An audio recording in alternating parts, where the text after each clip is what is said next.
I call on Clare Adamson to be followed by Mark Griffin. A generous 6 minutes, please. Presiding Officer, I will endeavour to speak to infinity and beyond. Can I first start by actually taking issue with one of my colleagues, Mr Stevenson, but I feel compelled in the interests of truth to clarify that Richard Feynman used ice water to demonstrate that the O-rings had failed in the Challenger disaster, making the point that it was actually normal atmospheric conditions that had led to that. And also, although he revealed to the world what had happened, it's now commonly known that he was tipped off by female astronaut Sally Ride as to the cause of the disaster. Presiding Officer, there are many of my colleagues in the Chamber who enjoy the blip photo phenomenon and go around taking photographs of things that they see in their daily lives, of the flowers, the fauna and the landscapes of Scotland. However, I follow Chris Hadfield, recently returned astronaut from NASA, the Canadian astronaut, who also takes photographs on a daily basis when he was on his mission and shared them with the world through Twitter. And having been inspired Mr McIntosh last week to fly to his computer to view the Horsehead Nebula, I hope to inspire those in the Chamber today to seek out some of Chris Hadfield's photographs.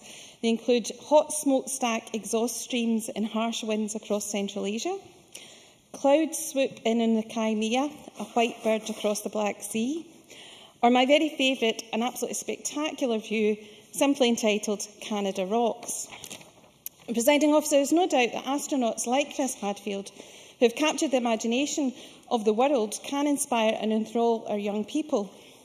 Indeed, I was delighted to attend an event recently at the Royal Society of Edinburgh where Nadine Cox of NASA's Jet Propulsion Laboratory, the JPL of course made famous to young people the Big Bang Theory, as she undertook a series of talks around the world about her involvement in NASA, but specifically in the Mars exploration as part of the mission operating and flying the rover to Mars. And Nadine Cox, on her visit, also visited primary 7 audiences from Bellsbank, Little Mill, Dunmellington, Patna Primary Schools and pupils from Doon Academy's Astronomy Masterclass. The P7 pupils have been attending the Academy as part of their transition project, which is focused on astronomy and the local Dark Skies Observatory. So I was very pleased that in Scotland we also have world-class academics and scientists prepared to do all they can to inspire our young people. In Anne Glover, we have the first ever scientific advisor to the European Commission. We have a wonderful role model in her. And Scotland's budding scientists, whether they be young women or young men, have a great opportunity to look to the role models in our society. As mentioned earlier, Chris Hadfield says that Canada rocks, but we all know that it's Scotland that rocks. James Hutton, at the time of the Enlightenment, was a pioneer of geology. He was a geologist, a physician, a chemical manufacturer, a naturalist and an experimental agriculturalist, and is known as the father of geology. But we also have Maria Gordon, who was born in Monymusk in Aberdeenshire and became the first woman to gain a PhD from the University of Munich. She has published more than 30 papers in geology of the South Tyrol region of Italy and was the first geologist to show that limestone peaks were formed by the movement in the Earth's crust.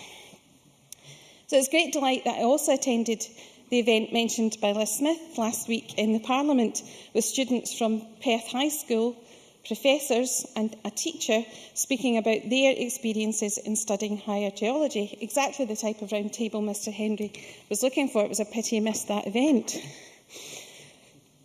Can I just quote from some of the experiences of the young people from Perth High School? They say that they were given a stunning tour of dynamic Earth before they attended, with its friendly scientific director, Professor Stuart Munro, and they flew to distant planets in search of alien life and all over the beautiful biomes on Earth, looking at the tundra deserts and tropical rainforests. And I didn't see all of their presentation, but I know that it was very well received by those who were there. And Fraser had brought along a range of rock samples, including obsidian, pumice and sandstone. He explained the stories the rocks can tell us about the past climates and the environments that existed in Scotland on our journey north of the equator over millions of years. And Craig, Brooke and Fraser then spoke about a wide variety of topics that they'd covered in geology and enthused about Scotland Rocks, a conference that they'd organised for higher geology pupils from all over Scotland in March. And they even included a personal message from Professor Ian Stewart. Of course, Professor Ian Stewart has been one of our foremost scientists in Scotland and a great inspiration to young people. And while I share some of the concerns Liz Smith has raised eloquently in the Chamber today, I'm sure the Cabinet Secretary and the Minister will take those on board. Certainly will, thank you. I'm most grateful to the member for taking intervention. I too had the pleasure of attending the excellent event that Liz Smith organised, and all credit to her for doing so. And we listened to the enthusiasm of these school pupils in terms of their pursuit of science. She mentioned one of the pupils who, of course, made the memorable comment that he wanted to make lots of money for the Scottish economy in terms of him pursuing a science career.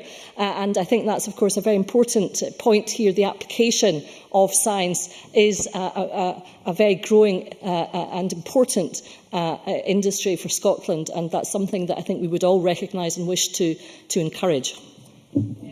I absolutely agree with the member, and geology being pointed out as being hugely important to oil and gas and renewables technology as we investigate those areas in Scotland.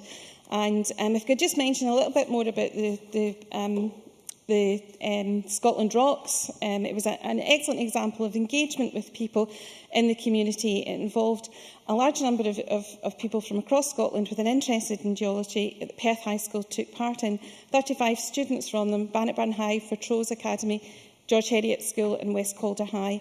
And it was to celebrate and raise awareness of the profile of geology in Scottish schools. And it was an excellent event and an excellent example of engagement with the community. Thank you, Presiding Officer. Thank you very much.